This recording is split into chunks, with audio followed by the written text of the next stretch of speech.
In most instances, BMWs with an automatic transmission will feature a sport mode. To take a look at this feature, we'll be using a 3 Series sedan.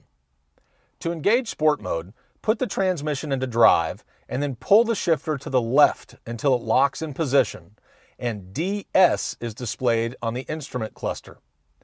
In sport mode, gear shifts are quicker and will occur at higher RPMs for a livelier performance feel. The driver also has the ability to manually select the transmission shift points. To upshift, simply pull the selector rearward.